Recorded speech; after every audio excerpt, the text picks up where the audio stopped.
성경 말씀 요한복음 2장 13절에서 22절 말씀.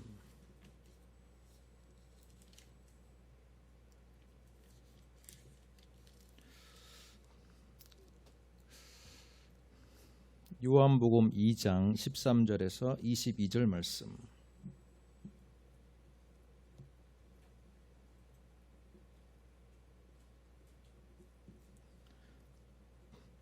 저와 여러분이 한 목소리를 읽겠습니다. 유대인의 유월절이 가까운지라 예수께서 예루살렘으로 올라가셨더니 성전 안에서 소와 양과 비둘기 파는 사람들과 돈 바꾸는 사람들이 앉아 있는 것을 보시고 노끈으로 채찍을 만드사 양이나 소를 다 성전에서 내쫓으시고 돈 바꾸는 사람들의 돈을 쏟으시며 상을 엎으시고 비둘기 파는 사람들에게 이르시되 이것을 여기서 가져가라.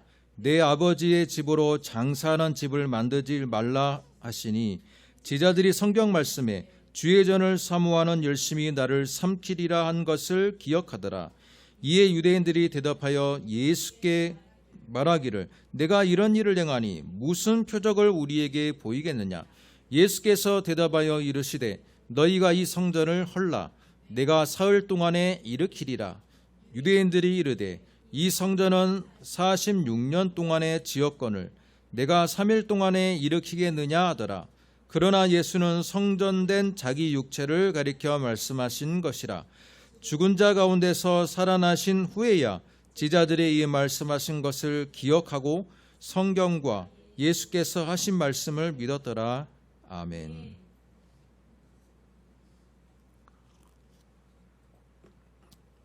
자, 오늘 요한복음 2장 13절에서 22절 말씀을 함께 읽었습니다. 말씀의 제목은 예수님의 종교 개혁입니다. 자, 따라해 보겠습니다. 예수님의 종교 개혁.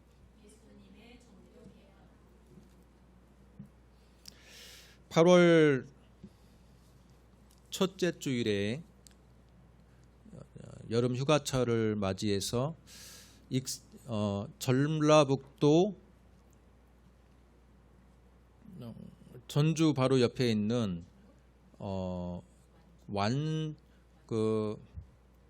완주군인가요? 예, 완주군에 있는 한 시골 교회를 방문한 적이 있습니다.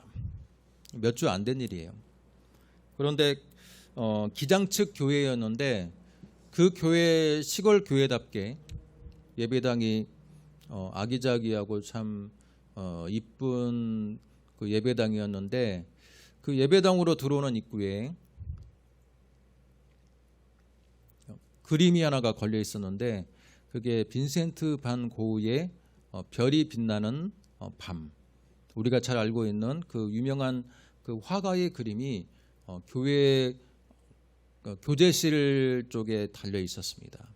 그러면서 제가 잠깐 이야기를 좀 나눴는데 대부분의 그 교회들이 예수님의 성화가 그려 있든, 그죠?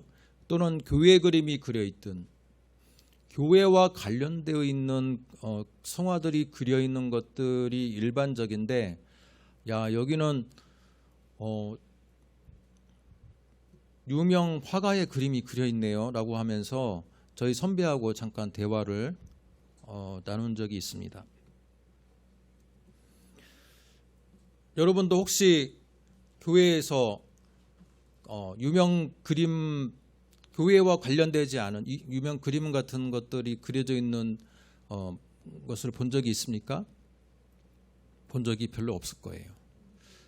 예, 저희 교회에도 십자수라 그러죠. 예수님의 얼굴이라고 이렇게 추정하는 그런 십자수를 지금 이렇게 달려져 있는데 대부분 성화가 그려져 있어요. 그러면서 그 그림이 지금 몇 주가 지난 지금에도 계속 이제 기억에 남다가 그림의 배경을 잠깐 살펴보았습니다. 그랬더니 교회에서도 그 그림을 걸 만한 충분한 이유가 있다라는 생각이 들었습니다. 영상에 그림이 나옵니까? 네. 자, 이 그림이죠. 1889년 빈센트 반 고흐의 인생의 마지막 그 후반기에서 이제 정신요양원에 입원해 있는 그 반 고흐가 어느 날 새벽에 하늘을 보는데 그날따라 하늘의 그 모습이 너무나도 인상이 깊어서 그 이미지를 가지고 그림을 그린 겁니다. 자, 그런데 이 그림을 보면 밤하늘에 지금 짙은 청색으로 그려져 있는 하늘의 짙은 청색의 그 오묘한 색깔은 그 하나님의 실제를 상징한다 그래요. 그리고 별빛과 달빛으로 상징하는 그 노란 빛은 바로 하나님의 신성한 사랑을 상징한다고 그럽니다. 그 그림의 의미가 그렇대요. 그런데요, 하나님의 실제와 하나님의 신성한 사랑이 그 밤하늘에도 오묘하게 조화를 이루면서 세계 만물이 질서 있게 움직이는데 그 빛을 받은 그 마을을 보세요. 그 마을은 지금 빈센트 반 고흐가 입원해 있는 그 요양원의 그 마을이에요. 풍경이에요. 그런데 그 마을에 어때요? 하늘의 빛을 받아서 마을이 지금 빛나고 살짝 지금 빛을 반사하고 있지 않습니까? 반사하고 있어요. 그런데요, 그림을 자세히 보면 한가운데 다 마을과 들판은 하늘의 빛을 받아서 그 영롱한 빛을 반사하면서 함께 화답하는 듯한 그림인데 가운데에 있는 유독 한 건물만큼은 빛을 전혀 반사하지 않고요. 창문에도 불이 꺼져 있어요. 다른 집들은 지금 불이 켜져 있어서 창문이 노란 빛으로 빛나고 있는 그 즈음에 유독 한 건물, 첨탑이 높게 하늘로 올라 있어서 정말 하늘에 닿을 것처럼 긴 건물. 이게 어느 건물일까요? 바로 교회죠. 교회 첨탑과 교회의 그 유리만큼은 불이 꺼져 있는, 전혀 하늘의 그 빛을 조금도 투영하지 못하는, 반사하지 못하는 그 모습을 반 고흐의 그림에서 우리는 발견할 수가 있습니다. 왜 이런 모습으로 교회의 모습을 그렸을까요? 그것은 당시에 반 고흐가 생각했을 때에도 교회가 너무나도 제도화되고 또한 너무나도 틀에 박힌 규격화된 그런 교회의 모습이 그의 자신의 마음속에도 하늘의 영광을 제대로 드러나지 못했다라는 그 상징적인 의미가 그림 안에 담겨져 있다라는 겁니다. 그림에 보면 어때요? 첨탑은 높고 하늘에 닿을 것처럼 다른 집들보다 훨씬 더 하늘의 세계와 가까이 있는 건물이지만 그러나 하늘의 영광을 조금도 드러내지 못하는 그림. 그게 바로 반 고흐가 생각하는 교회의 상이었다라는 것을 알 수 있습니다. 개신교 목사의 첫째 맏아들로 태어난 반 고흐. 그리고 아버지와 같이 자기도 목회자가 되기 위해서 선교사 훈련을 다 이수했던 반 고흐였어요. 그리고 선교사가 되기 위해서 면접을 보는데 말이 너무 어눌하다는 그 이유만으로 그는 선교사의 자격을 얻지를 못했어요. 그래서 계속 그럽니다. 그럼에도 불구하고 나에게 설교지를, 사역지를 주세요라고 하니까 교회에서 파견하는 곳이 벨기에의 어느 탄광촌이었어요. 탄광촌으로 가서 그의 20대의 젊은 날에 그가 설교자로서 열심히 사역을 합니다. 그는 사람들이 자신의 설교를 귀담아 듣지 않아요. 왜? 자기는 손 하나 탄광에 손 하나 숯검대기를 묻히지 않는 그 손으로 고생 하나 해보지 않은 사람이 앞에서 설교를 열심히 한들 그 탄광에 수백 미터 갱도 밑에서 죽을 사투를 하고 돌아온 앉아 있는 사람들에게 얼마나 그 메시지가 위로가 됐겠어요. 나중에 방고우가 그것을 깨닫고 직접 탄광으로 들어갑니다. 함께 고생하고 함께 먹고 자요. 그러면서 그의 외모도 처음에는 말쑥했던 설교자의 모습에서 점차 탄광촌의 탄광 인부를 닮아가요. 그를 파견했던 교회에서 얼마나 목회를 잘하고 있는지 나중에 한번 보러 왔을 때 그들은 너무나도 놀랐죠. 자기들이 생각하는 설교자의 모습이 아니라 어느 탄광 인부와도 별반 다를 바 없는 그 외모의 그 행색의 모습에 충격을 받고 그를 설교자에서 직비치기를 이제는 사임시켜버립니다. 그래서 그의 인생 중에서 아버지처럼 목회자가 되고 싶었고 또한 선교사가 되고 싶었던 그의 바람은 거기서 그의 커리어가 다 끝나게 됩니다. 그게 그의 마음속에 굉장히 상처가 돼서 그는 교회를 생각할 때마다 진정한 노동자의 편에 서지 못하고 또한 그 대부분의 민중들의 그 아픔을 공유하지 못하고 앞에서 그럴듯한 말로 설교하는 그 위선적인 그런 설교자의 모습, 그것이 그의 그림으로 투영되어 있는 것이 바로 별이 빛나는 밤이라는 그림입니다. 여러분, 오히려 그런 시련을 겪었기 때문에 그는 유명한 더 화가가 되었어요. 그죠? 전화위복이라는 말이 어울릴 정도로 그가 목회자의 길을 걸었다면 유명한 화가가 될 수 있었을까요? 되지 않았을 거예요. 그런데 그의 앞길에 닥쳐왔던 그 시련이 나중에는 그림으로서 이제 자신의 재능을 발휘할 수 있는 계기가 되어서 유명한 후기 인상파 화가가 되었습니다. 제가 설교 초반부 왜 이런 예화를 드냐면 어쩌면 지금 우리 시대의 교회가 하늘의 영광, 그죠? 하늘의 영광과 하나님의 그 영광을 드러내야 됨에도 불구하고 마치 반고에 나오는 교회처럼 하늘의 영광을 제대로 드러내지 못하는 시대를 혹시라도 살고 있지 않는지 우리가 한번 엄밀하게 생각해 보자라는 의미에서 바로 이런 예를 들었습니다. 예수님 당시에도 바로 성전이 그런 모습이었다라고 생각합니다. 하나님과 가까이 있기 위해서 해발 800m 위에 성전산 위에다가 솔로몬의 성전보다도 수십 배나 되는 더 크고 웅장한 규모로 성전을 짓고 있었어요. 여러분, 오늘 우리가 읽은 이 말씀을 보면요, 46년 동안이나 지었거늘이라고 되어 있는데 46년 동안 지어서 완성된 게 아니에요. 예수님 당시에도 그 성전 공사는 계속 진행 중이에요.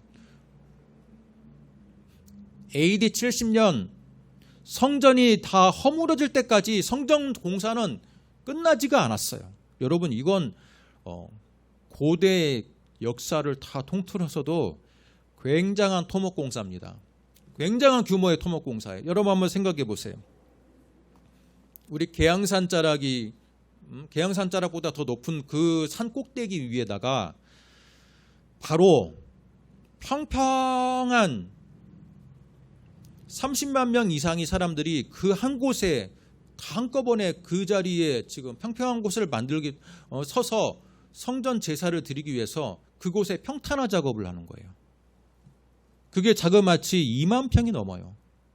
축구장 10개가 넘어가는 그 크기를 여러분 산꼭대기에다가 그거 아치를 아치와 돔을 올려가지고 거기에다가 다시 또 층을 쌓고 아치와 돔을 올려서 층을 쌓아서 산 꼭대기를 완전히 30만 명이 넘게 한꺼번에 들어올 수 있는 공사를 하는 거예요. 지금도 이건 엄청나게 힘든 공사인데 예수님 당시에 이 헤롯 대왕이라는 사람은 지금 유대인들의 마음을 얻고자 산 꼭대기에다가 지금 그런 짓거리를 벌이고 있는 거예요.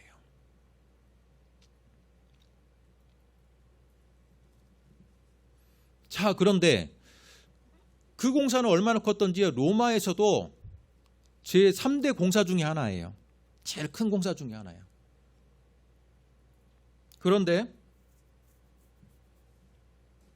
예수님 당시에 예수님이 지금 공생의 사역의 후반부에 성전의 청결을 위해서 예루살렘으로 입성을 합니다. 여러분 사복음서를 보면요, 공통적으로 나오는 사건이 그렇게 많지가 않은데 바로 예수님의 성전 청결 사건은 네 복음서에 다 나오는 사건이에요. 그런데 요한복음을 제외한 나머지 세 개의 공관복음에서는 예수님의 공생의 맨 후반부에 나옵니다. 예수님이 어린 양, 유월절 어린 양의 제물로서 십자가에 달리시기 위해서 예루살렘에 입성했을 때 예수님이 입성한 그 마지막 며칠에 예수님이 성전의 청결을 사건을 합니다. 실제로 예수님께서 십자가에 달리게 된 가장 결정적인 이유는 바로 예수님이 성전의 이 장사치들을 다 내어 쫓으면서 예수님이 그 성전에서 들어가는 모든 이 경제적인 이 이득을 보는 이 모든 구조를 부정함으로써 유대인들의 종교 지도자들의 미움을 샀기 때문에 예수님은 십자가에 달린 거예요. 여러분, 성전에 들어올 때 특히 유월절은 유대인들에게는 굉장히 큰 명절이에요. 자, 그런데 그 큰 명절을 새로 들어오는데 여러분도 알다시피 성전에서는 항상 제사가 이루어지고 있기 때문에 제물을 가지고 와야 돼요. 그런데 유대 지역에서만 근처에서 사는 사람들이야 제물을 가져오기가 쉽지만 디아스포라 유대인이라 해가지고 이집트에 살거나 그리스에 살거나 로마에 살거나 그죠? 흑해 본토에 살거나 터키 지역이나 그 위쪽에 사는 사람들이 지금 자신들의 종교적인 고향 예루살렘으로 방문했을 때 제물을 그 먼 거리를 어떻게 가져옵니까? 그죠? 그렇기 때문에 점차 디아스포라 유대인들을 위해서 이제는 돈을 가지고 오면 제물을 살 수 있도록 배려가 되는 거예요. 작은 시장이 열리기 시작했어요.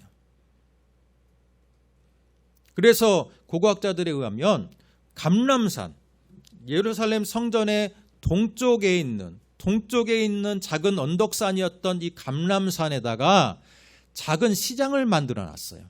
그 시장에서 어떻게 합니까? 디아스포라 유대인들이 와가지고 이제는 로마의 돈을 주면, 로마의 돈이나 또는 유대의 돈을 주면 그 돈을 받고 재물을 살 수 있는 거예요. 그런데 재물을 팔다 보니까 어떤 생각이 드냐면, 여러분 재물의 요건이 뭡니까? 흠없고 항상 중요한 게 흠없고예요. 흠 없는 재물이어야 돼. 그런데 여러분 그 수십만 명이 재물을 사는데 어떻게 흠없는 재물만 팔 수 있어요? 그죠? 그리고 또 어떤 생각이 드냐면 어차피 잡아가지고 바로 성전에 들어가갖고 바로 도살을 할 건데 좀 흠이 있으면 어때? 근데 그런 생각까지 되는 거예요. 흠이 없는 재물을 찾기 힘들면 점점 흠 없는 재물은 비싸지겠죠. 나중에는 그 기록자가 그래요. 보통 재물 가격의 16배까지 받았대요. 그 재물 가격의 16배까지 받았대. 흠 없는 재물일수록. 그러면 어때요? 돈 없는 사람은 이제는 10배 이상을 줘야 돼. 그러면 흠 있는 재물이라도 싸게 사는 사람이 생길 거 아니에요. 경제적인 원리에 의해서. 점점 그렇게 변화되는 거예요. 예. 그리고 또 좀 흠이 있으면 어때? 어차피 뭐 바로 도살해가지고 바로 재물에 올릴 건데. 이제 그런 사람들의 편의성이 생기다 보니까 점점 이제는 타협하게 되는 겁니다. 또 한 가지, 이스라엘 백성들은요, 성전에서 헌금을 할 때 성전에 입장료가 있어요. 그게 바로 성전세예요. 성전세. 자, 근데 성전세는 이스라엘의 고유의 화폐로만 받았어요. 그런데 그 당시는요, 화폐의 종류가 여러 가지예요. 로마에서 사용되는 드라크마라는 이 화폐가 일반적으로 많이 사용하던 시대예요. 로마의 어느 곳을 가더라도 드라크마라는 돈이 통용되던 시대예요. 그런데 디아스포라 유대인들은 외국에서 오니까 어느 돈을 가지고 와요? 드라크마를 가지고 오는 거예요. 그런데 유대인들의 정통 화폐 단위는 세겔이에요. 세겔. 드라크마뿐만 아니라 렙돈도 있고요. 또 여러 가지 화폐 종류가 많아요. 그런데 이스라엘 백성들이 전통적으로 사용하는 성전에서만 사용할 수 있는 그 화폐 단위는 세겔이에요. 세겔. 근데 이 세겔은 우리나라 돈으로 1세겔이 한 20만 원 정도 된대요. 노동자 한 이틀치 품삯이야. 그런데 성전세는요, 반세겔을 받아. 2분의 1 세겔을 받는다는 거예요. 이 반세겔이야. 그러면 한 10만 원이면 되겠죠. 우리나라 돈으로. 그런데 문제는 드라크마가 됐던 다른 렙돈이 됐던 다른 돈의 종류를 가지고 이제는 하나님의 성전에서만 사용하는 세겔로 환전을 해야 돼요. 처음에 그들이 돈을 아무 돈으로 받지 않는 이유는 뭐냐면 바로 하나님께 주는 이 하나님께 바치는 돈은 거룩한 돈이어야 된다라는 의식이 있는 거예요.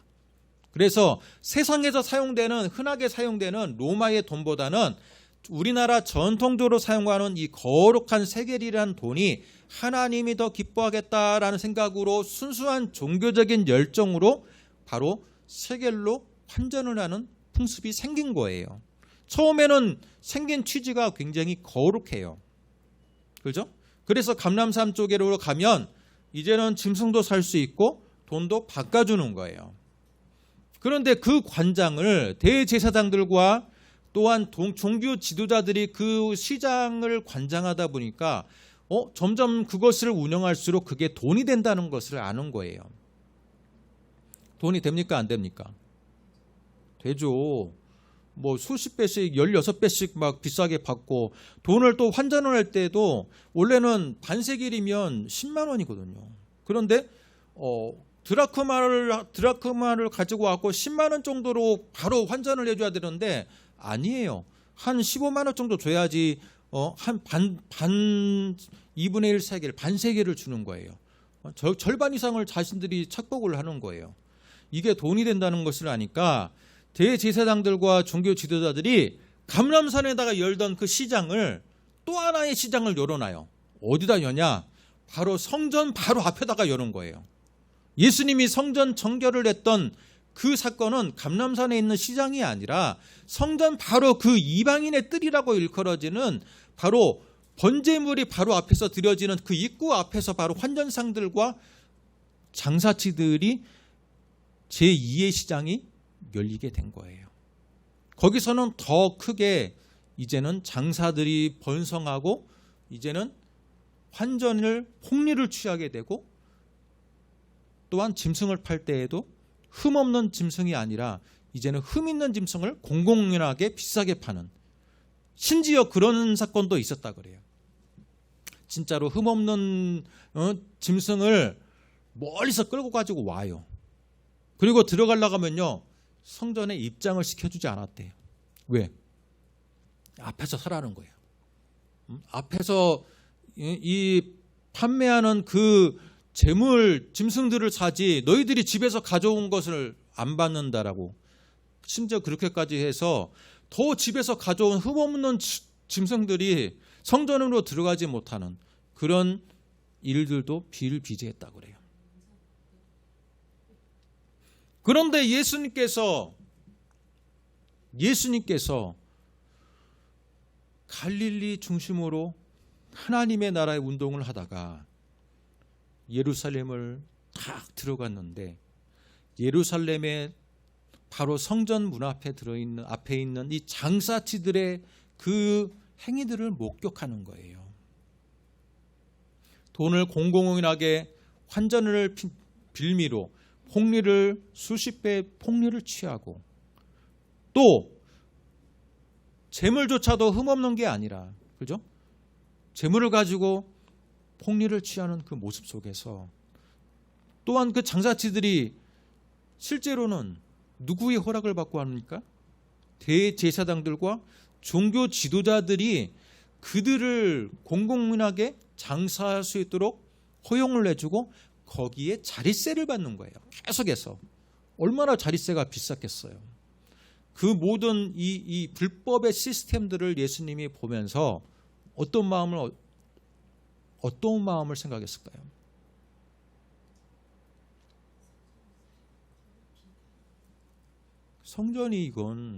성전에서 이런 불법이 일어나는 것에 대해서 예수님은 참을 수가 없었어요. 그러면서 그 모든 그 장사치들의 좌판들을 다 뒤집어 엎고 채찍으로 다 치면서 사람들을 다 쫓아내는 거예요. 그런데 이 갈릴리 나사렛에서 오는 이 한 청년의 그 행동을 누구 하나 제지하지 않아요. 왜? 너무나도 의분에 찬 그의 모습이 단호하고 권세가 있었기 때문에 그 누구도 제지할 수가 없었던 거예요. 그러면서 주변에 있던 사람이 묻습니다. 야, 네가 무슨 권세로 지금 이게 대제사장이 다 지금 인증서까지 발급해주고 다 지금 허락했던 이 장사 이 지들을 너희들이 네가 무슨 권세로 쫓냐? 우리는 다 지금 나름대로 다 허락받고 하는 거야. 그렇게 지금 묻는 거예요. 예수님이 뭐라고 합니까?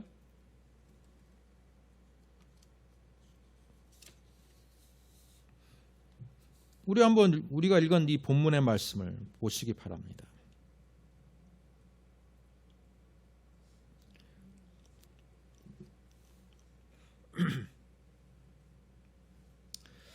내 아버지의 집으로 장사하는 집을 만들지 말라고 쫓으셨고요. 예수님은 너희가 이 성전을 헐라 내가 사흘 동안에 일으키리라. 내가 보여줄 표적은 바로 그거야. 너희들이 이 성전을 먼저 헐어.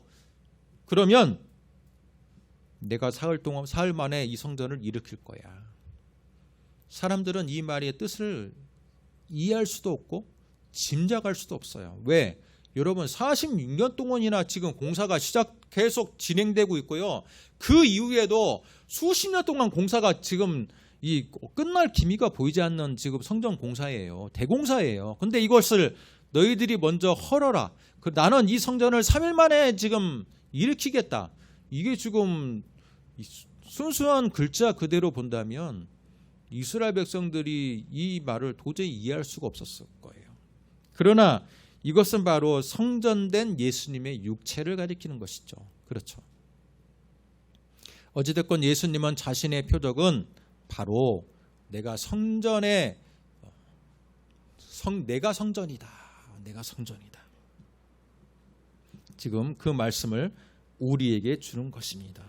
여러분, 이 말씀을 통해서 우리가 알 수 있는 것은 아무리 크고 화려해도, 그죠? 여러분, 역사상 솔로몬의 성전은요, 지금 예수님 당시에 이 헤롯 왕의 지금 성전 공사에 비하면 수십 분의 1밖에 안 돼요. 너무 솔로몬의 성전이 정말로 화려했다 했지만요, 규모로 보면요, 전혀 게임이 되지가 않아요. 산 꼭대기에다가 축구장 10개가 지금 들어갈 정도의 지금 평평한 공사를 하고 있는 그 터 위에다가 성전을 짓는 건데 얼마나 큰 공사고 화려한 공사겠습니까? 그러나 예수님이 볼 때는 크고 화려함 속에 하나님의 임재가 없어요.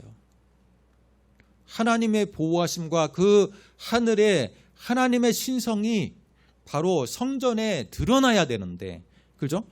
그래서 그 어두운 세상이 바로 성전으로 인해서 밝히 하나님의 신성을 드러냄으로 인해서 어두운 세상이 조금이나마 밝아져야 되는데, 문제는 그 성전이 오히려 하나님의 신성을 드러내기보다는 세상의 죄의 빛을 성전이 바라고 있는 거예요. 오히려 성전 문 앞에서 갖은 장사치도로 인해서 하나님의 신성은 조금도 드러나지 않고 인간의 죄성만 드러나는 장소가 되고 말았다라는 겁니다. 예수님이 보셨을 때는 이 성전은 더 이상 의미가 없는 거예요. 의미가 없는 거예요.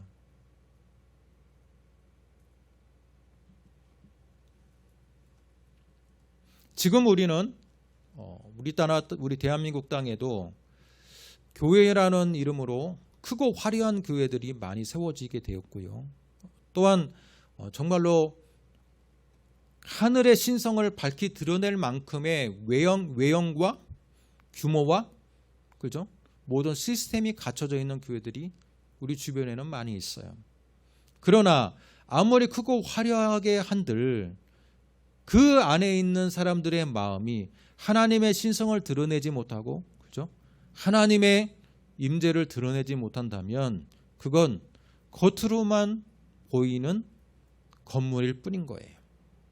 예수님이 보았던 그 크고 화려했던 예루살렘의 성전이 정말로 아무것도 아닌 것이라고 느껴졌기 때문에 바로 모든 것을 뒤집어 엎어버렸던 것처럼, 예수님이 이 땅에 다시 우리 대한민국 땅을 감찰하러 오신다면 크고 화려한 교회가 아무리 많은들, 여러분 세계에서 가장 큰 교회가 우리나라에 있고요. 또 세계 10대 교회, 세계에서 가장 큰 교회 10손가락 10개 교회 중에서 우리나라의 세계에서 가장 큰 교회, 이 10개 10대 교회 중에서 우리나라 교회가 몇 군데가 있는지 아세요? 5개가 있어요.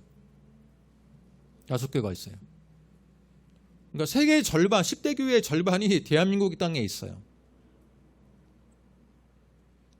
그런데 우리는 지금 지난 몇 년 동안에 피부적으로 느낍니다. 기독교에 대한, 세상에 대한 기대가 너무나도 많이 꺾이고 있는 모습을 바라봅니다. 그래서 혹자는 그렇게 말합니다. 옛날에는 교회가 세상을 걱정했는데 지금은 세상이 교회를 걱정하는 시대가 되고 있다. 세상이 볼 때도 교회가 너무 막 나가는 거 아니냐, 그렇게 지금 걱정하는, 교회는 안 다니지만 교회가 그래도 종교적인 건물로서의 또는 종교적인 세력으로서의 자신들이 감당해야 될 역할이 있는데 그 역할을 너무 못하는 게 아니냐, 세상이 교회를 걱정하는 시대가 되고 있다라고 말합니다. 예수님이 영으로 이 땅에 오셔서 대한민국에 있는 크고 화려한 교회를 보시며 뭐라고 하실까요? 2000년 전에 성전을 뒤집어 엎었던 그 예수님의 그 의분이 영으로 오실 때에도 성령이 탄식하지 않을까라는 생각을 해봅니다. 며칠 전에 한 뉴스가 있었어요. 우리는 작은 교회니까, 그죠? 실명을 거론해도 크게 문제는 안 됐고, 사랑제일교회 정광훈 목사, 성북구 장이동 재개발로 인해서 지금 수년 동안 투쟁하고 있죠. 그러다가 지금 보상액이 책정이 됐는데 500억이에요. 처음에는 50억으로 시작했다가 84억이 됐다가 계속해서 투쟁하고 길거리에 나앉고 하니까 최종 보상액이 500억이 되었어요. 그러면서 마치 의기양양하게 전 목사가 500억 됐다고 그러면서 이어서 하는 말이 500억을 보상으로 책정했다고 그러면서 하는 말이, 그래도 믿을 사람은 자신이 하나밖에 없는 아들밖에 없다. 그러니까 후계구도를 벌써 공공연하게 후계구도를 선포하는 거예요. 500억이 책정이 되는 순간 그래도 믿을 놈은 나의 그것도 그가 쓰는 단어가 너무 재밌어요. 나의 하나밖에 없는 독생자, 전머시기 전도사, 그런 이야기를 합니다. 근데 여러분, 좀 우리가 생각해야 될 것은요, 무슨 보상액을 많이 받는 게 뭐 세상을 향해서 크게 승리한 것처럼 막 승리감에 도취돼서 하는 이야기도 이야기 속에서 나오는데, 여러분, 독생자라는 얘기를 쉽게 할 수 있습니까? 예수님을 가르칠 때 우리가 하나님의 독생자라고 이야기하지, 그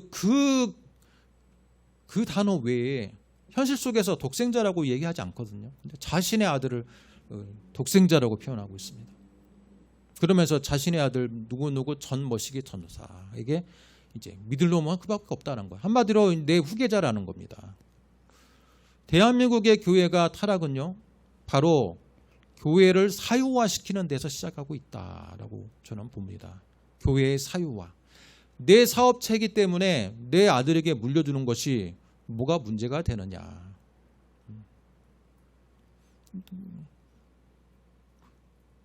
교회의 머리는 예수 그리스도라고 성경이 분명하게 이야기하고 있지만 실제로 그것을 믿는 목회자들이 많이 없는 것 같은 시대가 지금 시대가 되고 있습니다. 뿐만 아니라 교회가 너무 정치 세력화되고 보수화되고 있어요. 여러분, 제가 신학 대학을 다닐 그 90년대만 해도요, 교회가 교단마다 컬러가 많이 다르면서 교회 내에 뭐 진보적인 교단과 진보적인 세력들도 많이 있었고, 중도도 있었고, 보수도 있었어요. 여러 가지의, 물론 약간 견해들이 많이 달랐지만 분명히 다 있었습니다. 그러나 지금은 진보적인 교회들은 아마 다 많이 문을 닫았나 봐요. 목회가 잘 안 되니까. 그러다 보니까 잘 되는 목회는 결국은 이 색깔론, 이제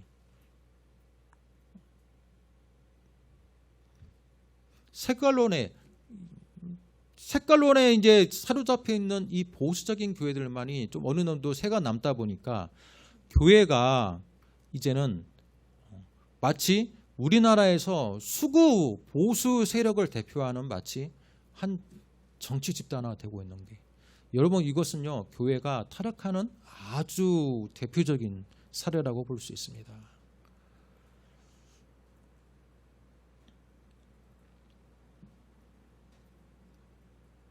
예수님이 보시면 어땠을까요? 다 크고 아무리 화려한 교회일지라도 그 앞에 있는 헝금함을 다 뒤집어 엎었을 거예요.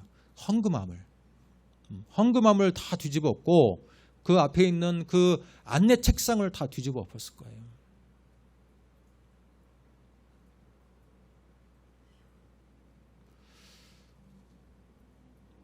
그럼에도 불구하고, 그런 뉴스가 나옴에도 불구하고 아직도 그 전머시기 목사를 지지하는 세력들이 너무 기독교 안에 많고, 또 그분이 너무나도 막 나가는 것에 대해서 그 원로나 교회 대표자들이 조금 더 쓴소리를 하는 세력들도 이제는 없어요. 제가 보기에는 거의 왕노릇을 하고 있어요. 또 그 양반이 자신이 교단을 하나 만들었어요. 또 대한예수교 장로회 대신 뭐뭐 측이라고 해갖고 뭐 듣도 보도 못한 교단을 하나, 몇 군데 교회가 이제 하나, 이게 몇십 개 교회가 하나 모여가지고 교단 만드는 건 일도 아니에요. 여러분, 교회의 타락은 뭐냐면, 교단이, 우리나라 대한민국의 교단이 수백 개가 됩니다. 대한예수교 장로회라는 이름으로 여러분 파생되어 있는 교단, 이름은 대한예수교 장로교회예요. 그리고 가로 열고 교단명을 쓰는데 그 교단명이 150개가 넘는다고 제가 알고 있어요. 한 300개가 될 거야. 대한예수교 장로교회를 쓰는 그 교단만 해도 100개가 넘어요. 다 머리예요. 그리고 타 교단이 그 교단을 간섭할 수도 없어요. 이러니 교회 안에 무슨 질서가 세워지겠습니까?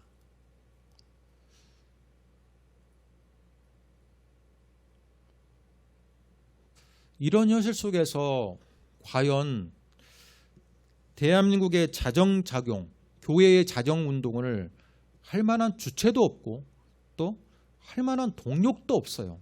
너 우리 교단도 아닌데 네가 왜 우리 교단을 뭐 이래라 저래라 그러라 하면 그렇게 한마디 하면 누가 뭐라 할 사람이 없어요. 여러분, 그렇기 때문에 저는 이런 현실 속에서 안타까워한 자들이 좀 많이 생겼으면 좋겠고, 교회를 위해서, 자정작용을 위해서 좀 함께 모임을 갖고 기도하는 사람들이 있었으면 좋겠어요. 근데 이상하게 모이면 막 종북좌파를 이야기하고 뭐 빨갱이를 이야기하고 아주 또 시대착오적인 사람들이 너무 많아요. 그런다고 해서 제가 또 뭐 어떤 또 다른 뭐 정치적인 입장이 또 있는 것도 아니야, 저는.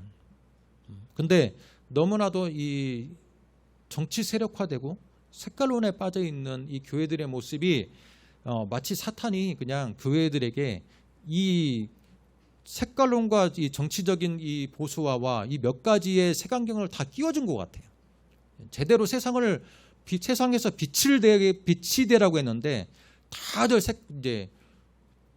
막 색깔론에 다 안경을 쓰고 세상을 제대로 바라보지 못하는 시대착오적인 그런 교단이 되고 있는 그런 모습이 너무나도 안타깝습니다. 다시 한번 이 땅에 교회의 부흥과 자정작용을 이야기하려면 우리가 다 깨어나야 돼요. 국민들의 수준, 또 신자들의 수준이 그런 불법을 용인하면 안 되는 거예요. 그죠? 목회자들의 이 불법에 대해서 다 그냥 교회를 나가버리든지, 그죠? 근데 다 세습을 한다 해도 아멘이고, 그죠? 그냥 무슨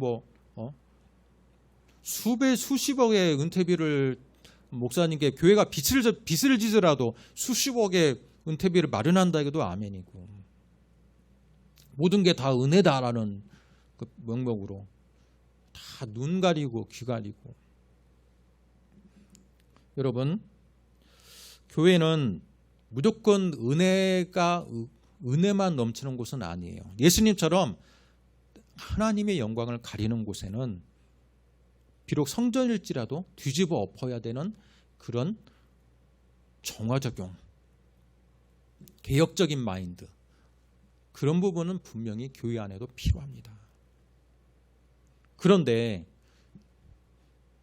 이미 한국교회는 그런 개혁적인 마인드를 많이 잃어버렸어요. 그냥 개교회주의야. 헌금이 많이 들어오면 그 교회는 목사가 그냥 목사부터 해가지고 뭐 외제차를 뽑고 그냥 막 굉장히 상류층의 생활을 하고, 헌금이 없는 교회는 그냥 가난에 찌들리는 삶을 살고, 그게 너무나 당연하고, 그죠? 교회가 교회를 돕는 것을 굉장히 인색해하고, 뭐 그런 시대가 되어버렸어요. 각자 도생의 시대가 되었어요. 설교가 얼마나 은혜롭고 잘하냐가 중요한 게 아니라 성도가 얼마나 많냐, 그죠? 얼마나 헌금이 많이 거치느냐가 중요한 시대가 되었어요. 그런 한국교회에 무슨 희망이 있다라고 볼까요? 1000명 모이는 교회의 주일학교가 10명밖에 안 돼. 그런 교회 굉장히 많습니다.